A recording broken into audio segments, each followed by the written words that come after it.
A sloth, a donkey, and a curious human. Send a prompt and see what they're doing. One hits record with a question on his mind. Two brothers pick it up, see what they find. Corn takes his time, Herman's got the facts. Back and forth, they never hold back. My weird prompts, come on in, that's where we begin. My weird prompts, glad you're here. This episode was generated using artificial intelligence. Please verify facts. You know, Corn, this whole show runs on GPU compute, and we wouldn't be here without Modal. Seriously. And that's what powers all our text-to-speech. Everything you're hearing right now. They're an AI infrastructure platform. Developers use them to run GPU workloads in the cloud with zero infrastructure headache. If you're building anything with AI, check them out. Modal.com. So, we are diving into the deep end of the geopolitical pool today. President Trump has been making some waves lately, expressing some very public disappointment that NATO hasn't jumped into the current conflict with Iran with both feet. It is a massive disconnect between what the White House expects and what the alliance is actually designed to do. Today's prompt from Daniel is about the history, the role, and the current operational mechanics of NATO in 2026, especially why they are sticking to the skies for reconnaissance instead of dropping boots on the ground. It is the defining friction point of the year, Corn. You have this massive military engine sitting there, but the gears aren't engaging the way the administration wants. And just as a quick heads up for everyone listening, today's episode of My Weird Prompts is being powered by Google Gemini 3 Flash, which is handling our script duties. I am Herman Poppleberry, by the way, and I have been digging into the North Atlantic Treaty all morning to figure out why this machine is idling on the sidelines of the Iran conflict. Idling might be a strong word, Herman. I mean, they are flying 24/7 surveillance, right? But I get your point. From the outside, it looks like a massive thanks but no thanks from Europe. Trump is calling it ineffective, even threatening to pull the United States out of the alliance entirely. But before we get into the drama of 2026, we should probably establish what this club actually is. Because I think a lot of people, maybe even some in the West Wing, treat NATO like it is a global rapid response force that the US can just whistle for whenever there is trouble. That is exactly the misconception we need to dismantle first. NATO was founded on April 4, 1949, with 12 original members. At its core, it was a defensive pact. The whole point was to prevent Soviet expansion into Western Europe after World War II. It was never intended to be a global police force. It was a regional shield. And even today, with 32 members now that Finland and Sweden are fully integrated, that regional identity is baked into the legal DNA of the organization. Right, the North Atlantic part of the name isn't just a suggestion, it is a boundary, which brings us to the famous Article 5. Everyone knows the one for all for one slogan, but there is a lot of fine print there that seems to be getting ignored in the current heat of the Iran situation. The fine print is everything here. Article 5 says an armed attack against one member is an attack against all, but you have to look at Article 6 to see where that applies. It specifically limits collective defense to attacks on the territory of member states in Europe or North America, or islands in the North Atlantic, north of the Tropic of Cancer. Iran is nowhere near that. So, wait, if a US base in, say, Qatar or Iraq gets hit by an Iranian missile, that doesn't count, even if it's American soldiers being targeted? Article 6 is incredibly specific. It mentions the territory of any of the parties in Europe or North America. It even specifies the Algerian departments of France, which is a weird historical relic, but the point remains the Middle East is a non-treaty zone. So, when US assets or personnel are targeted in the Middle East, it doesn't legally trigger the Article 5 alarm bells for the rest of the alliance. It is a war of choice for the US. In the eyes of many European capitals, not a defensive necessity for the North Atlantic region. So, when Trump says they aren't helping, he is ignoring the fact that, legally, they don't have to. But NATO has gone out of area before, right? I mean, Afghanistan was a 20-year mission. How did they justify that if the North Atlantic is the boundary? Afghanistan is the exception that proves the rule. It is the only time Article 5 has ever been officially invoked, and that was because the September 11th attacks were launched against the US mainland. The alliance agreed that the threat originated from Afghanistan, so they went in. But look at the Iraq War in 2003. That is the much closer parallel to what we are seeing today. The US wanted NATO involved, but France and Germany said no. They didn't see it as a defensive necessity, so instead of a NATO mission, we got a coalition of the willing. Individual members joined the US, but the NATO flag stayed home. And that is what we are seeing now in 2026, a split in the ranks. But NATO isn't just sitting at home watching the news. They have shifted their surveillance. They are flying AWACS and Global Hawks over the region. If they aren't intervening, what exactly are they doing up there? Because to me, if you are providing the target data that helps the Reaper drone find its mark, you are pretty involved. That is where the nuance gets really fascinating. NATO has shifted its eyes in the sky from the eastern flank, where they were watching Russia, down toward Iran and the Turkish border. They are using the RQ-4 Global Hawk and the E3 Sentry AWACS. These aren't just planes, they are massive data vacuums. The Global Hawk can stay up for 30 hours and see through clouds and smoke. The AWACS is a flying command center that can track every single thing moving in the air for hundreds of miles. So they are watching the game, but they aren't playing? Or are they whispering the plays into the ear of the US quarterback? It is a bit of both. Officially, NATO says this surveillance is for the defense of the alliance. Specifically, they are watching for spillover into Turkey, which is a NATO member. In fact, just last month in March, NATO air defenses in Turkey actually intercepted a missile coming from the Iranian direction. That was a huge moment because it was a direct test of the NATO perimeter. By keeping the surveillance active, they can claim they are just protecting their own borders. But practically speaking, that data is being shared with US Central Command. It is the minimum viable involvement. They are doing just enough to show they are functional, but not enough to get dragged into a full-scale ground war that their domestic populations in Europe absolutely do not want. It's a delicate dance, isn't it? If they share the data, they're helping the US mission. If they don't share it, they're letting a fellow member fly blind. But how does that work in practice on the ground or in the air? Is there a NATO officer sitting in a trailer in Nevada or Germany handing over GPS coordinates to a US pilot? It's more integrated than that. The AWACS crews are often multinational. You might have a German navigator, a British radar operator, and an American pilot all on the same plane.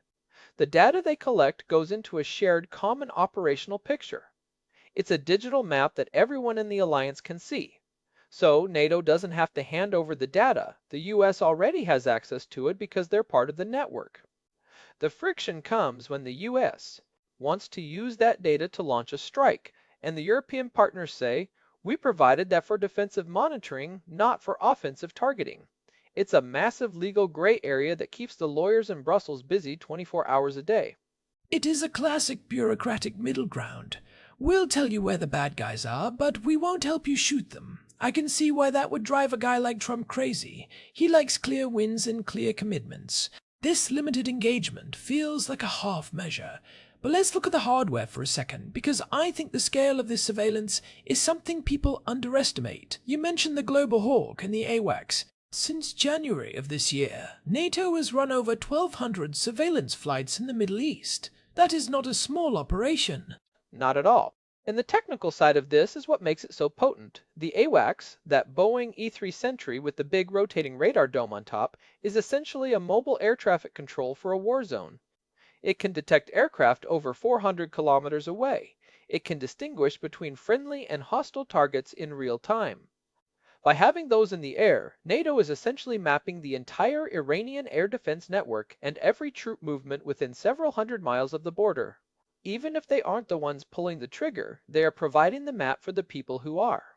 Think about the cost of that, too.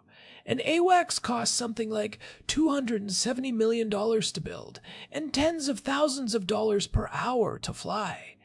If NATO is footing the bill for 1,200 flights, they're spending hundreds of millions of dollars just to watch. Why not just put that money into actual combat capabilities if the goal is to end the conflict? Because for the European members, watching is a form of insurance. If they stop watching, they might get surprised by a missile hitting a base in Turkey or a drone entering Greek airspace. To them, the cost of surveillance is the price of not having to go to war. It's deterrence through transparency. If Iran knows NATO is watching every move, they might think twice about an escalation that would force the alliance's hand. It's a passive-aggressive way of maintaining peace. It is like being the guy holding the flashlight while your brother breaks into the cookie jar. You didn't take the cookie, but you sure made it a lot easier. But there is a second-order effect here that I think is really important. By focusing on surveillance, NATO is trying to avoid the Libya problem. Remember 2011? They intervened there, but only after a UN Security Council resolution gave them a clear legal path. Without that consensus in 2026, the alliance would literally break if they tried to force a combat mission. You hit the nail on the head. NATO operates on unanimity. All 32 members have to agree. If Germany says no, or if Hungary says no, there is no official NATO mission. Right now, France and Germany are terrified of a wider Middle East war. They see the US approach as escalatory, so they use the consensus rule as a shield. It is a legal break, as some experts call it, and that is why Trump is so frustrated. He sees a 32-nation alliance where one or two countries can effectively veto the will of the most powerful member. But wait, Herman, if it's a consensus-based organization, how did the US get them to agree to the surveillance flights in the first place? If Germany is so worried about escalation, wouldn't they veto the eyes in the sky too? That's the brilliance or the frustration of the compromise. The surveillance is framed as air policing or situational awareness. It's categorized as a non-combat defensive activity. In NATO speak, there's a huge difference between Article 5 collective defense and non-Article 5 crisis response. The surveillance falls under the latter. It's a lower threshold of agreement. Members can opt in to provide the planes without the whole alliance having to declare war. It's how the alliance stays together when they can't agree on the big stuff. They agree on the small stuff like flying drones, which isn't actually small at all in terms of military value. Which brings us to the Hormuz scapegoat situation. The administration is blaming European NATO members for the chaos in the Strait of Hormuz. The argument is that if Europe wants their energy prices to stay low, they should be the ones out there clearing the lanes, not just letting the US Navy do all the heavy lifting. It is a fair point, isn't it? I mean, Europe is way more dependent on Middle Eastern oil and gas than the US is these days. It is a very strong argument from a realpolitik perspective. But the Europeans counter with the geographic limit again. They say, look, we contribute to the missions we agreed to. We are doing the Baltic air policing. We are watching the Mediterranean, but the Strait of Hormuz is outside our mandate. It is a clash of worldviews. The US sees NATO as a global security partner. Europe sees it as a regional insurance policy. I wonder, though, if the Europeans are being a bit hypocritical here. They'll use the geographic limit when it suits them, but they were more than happy to have the US lead the charge in Libya, which is in Africa, or the Balkans, which is on the edge of the treaty area. Is the North Atlantic just a convenient excuse when they don't want to fight? There's definitely an element of strategic convenience. In Libya, there was a humanitarian justification and a UN mandate. In the Balkans, it was about preventing a refugee crisis that would have flooded Western Europe. In the Iran conflict of 2026, the European members don't see a clear win. They see a potential quagmire that would drain their treasuries and put their cities at risk of retaliatory terror attacks. So they retreat into the literal text of the treaty. It's a legalistic defense against a political demand. And Trump is threatening to cancel the policy. But there's a catch there too, right? I was reading that he can't just walk away like he's leaving a bad real estate deal. The National Defense Authorization Act of 2024 actually put some pretty heavy chains on the exit door. That is a very important piece of the puzzle. Congress saw this coming years ago. They passed legislation that requires either a 2/3 Senate supermajority or a specific act of Congress to formally withdraw from NATO. So while the president can talk a big game and make things very uncomfortable, he doesn't have the unilateral power to rip up the treaty. It creates this weird limbo where the US is in, but the leadership is mentally out. It is like being in a marriage where one person has already moved into the guest room, but they can't afford the divorce settlement, so they just bicker over who is supposed to mow the lawn. In this case, the lawn is the Middle East. That is a surprisingly accurate analogy, Korn. And the lawn mowing is getting dangerous.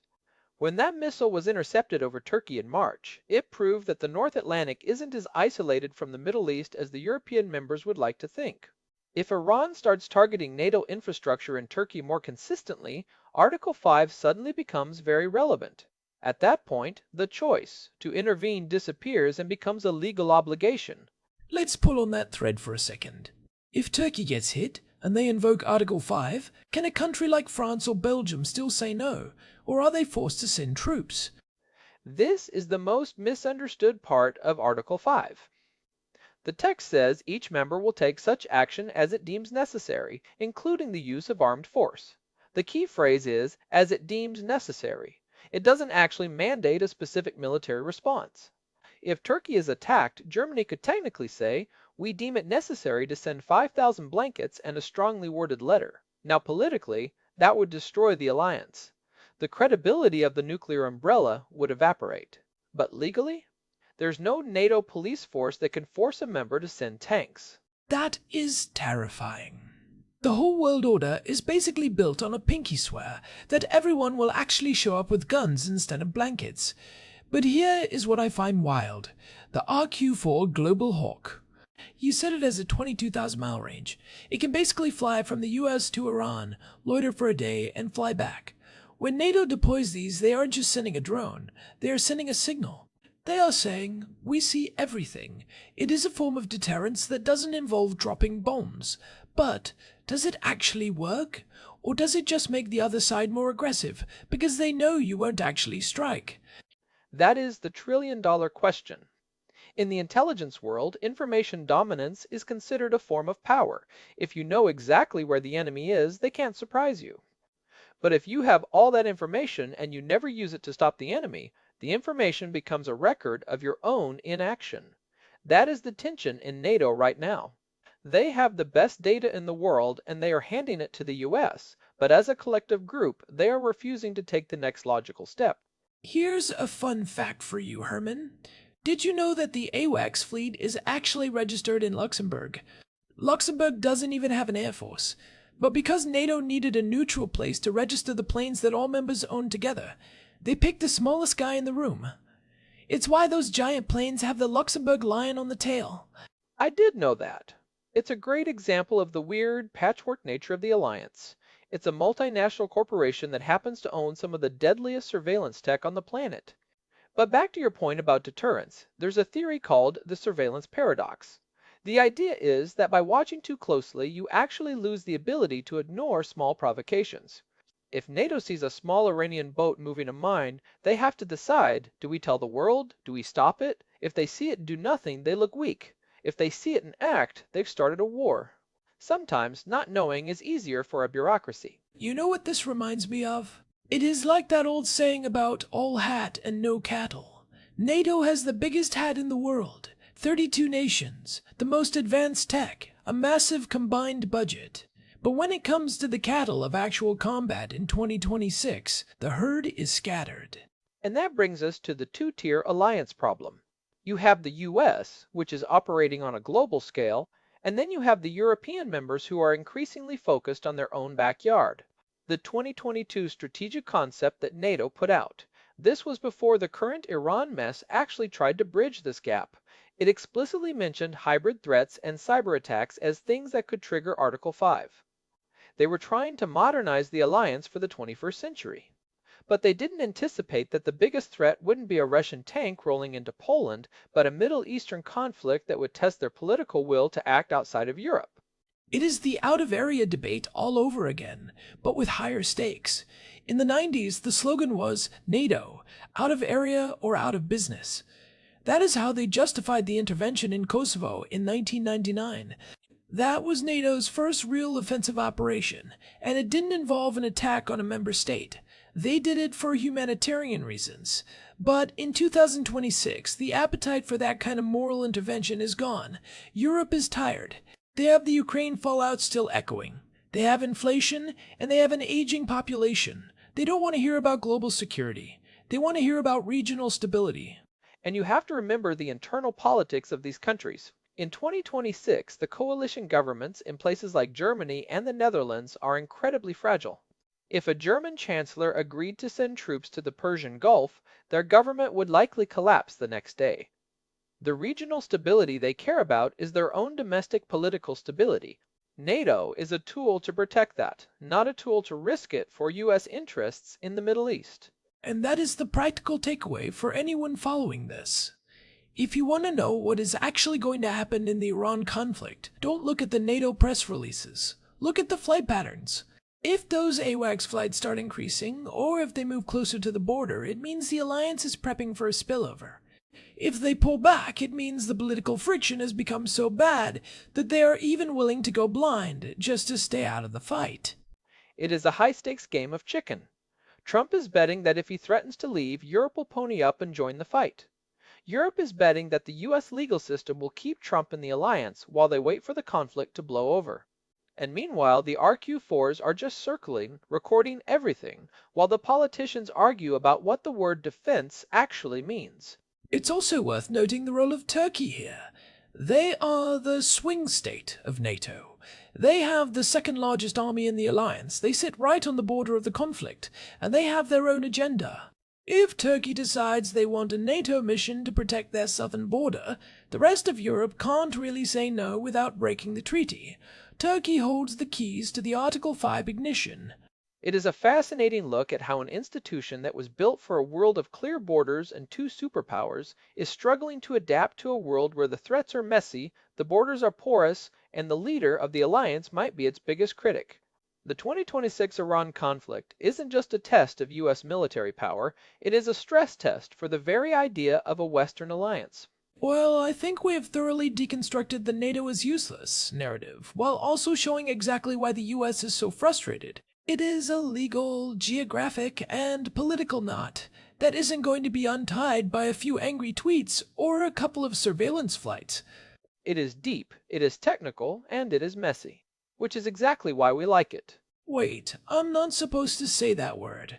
Herman, you've infected me with the forbidden vocabulary. I didn't say it. You said it. I am keeping my record clean for the AI overlords. Fair enough. Let's move into some practical takeaways because, believe it or not, this high-level geopolitical stuff actually matters for the average person trying to make sense of the world in 2026. It really does. The first big takeaway is a reality check. NATO is not a global intervention force. If you are waiting for a unified NATO response to every global crisis, you are going to be disappointed every single time. It is a defensive pact with very specific geographic and legal boundaries. When you hear politicians complaining that NATO isn't doing anything in a place like Iran, you have to look at the map. If it's not in Europe or North America, NATO doesn't have a mandate to be there. Understanding that distinction saves you a lot of confusion when the headlines start screaming about alliance failure. That's a huge one. It's about managing expectations. My takeaway is more about the minimum viable involvement we talked about. In 2026, aerial reconnaissance is the new way for an alliance to participate without intervening. It's a way to provide massive support intelligence, targeting data, surveillance, while keeping the political cost low. If you want to know how involved a country actually is in a conflict, don't just look at whether they have soldiers on the ground. Look at what they're doing in the air and in the digital space. Intelligence is the currency of modern war, and NATO is currently the world's biggest bank.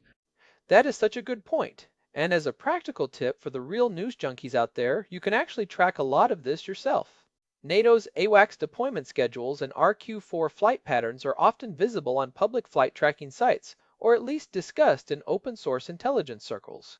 If you see those assets shifting, you are seeing the alliance's real-time assessment of where the danger is. It is a much better indicator than a press conference. It's like watching the shadows to see where the person is moving. If the shadow of a global hawk is loitering over the Persian Gulf for 3 days straight, something is about to happen, regardless of what the spokesperson in Brussels says. And finally, for the Americans listening, keep an eye on that 2024 legislation. The National Defense Authorization Act is the only thing standing between the current friction and a total breakdown of the North Atlantic Order. It's a reminder that, even in a world of high-speed drones and global conflict, the most powerful thing is still a piece of paper signed in a marble room in D.C. The pen is still mightier than the Global Hawk, apparently. Usually. Unless the Global Hawk is pointed at the guy with the pen. But that's a different podcast. Let's not give the AI any ideas. Too late. Gemini is probably already drafting that script. Anyway, this has been a deep dive into the gears of the Alliance. It's a lot more than just a club. For Western countries, it's a complex legal and technical machine that's currently redlining. It's a miracle it works at all, honestly. But as long as those planes are in the air, the alliance is still on. For now. We'll see what the next round of tweets brings. And that is a wrap on NATO in 2026. We covered the history, the legal hurdles of Article 5, the technical power of the AWACS fleet, and the political friction that is threatening to tear the whole thing apart. It is a lot to chew on, but hopefully you have a better sense of why the North Atlantic part of NATO is more important than ever. Big thanks to our producer, Hilbert Flumingtop, for keeping the wheels on this operation while we wander through the geopolitical weeds. And a huge thank you to Modal for providing the GPU credits that power the generation of this show. We literally couldn't do this without that serverless horsepower. If you found this dive into Alliance mechanics useful, do us a favor and leave a review on your podcast app. It really does help other people find the show and join the conversation. This has been My Weird Prompts. You can find us at myweirdprompts.com for the full archive and all the ways to subscribe. We'll be back next time with whatever weirdness Daniel sends our way. Until then, keep your eyes on the skies. And your hands off the exit door. See ya. Goodbye. This episode was produced using Google Gemini 3 Flash. Text-to-speech by Chatterbox. Thanks for listening to our show, My Weird Prompts, where our thoughts go from slow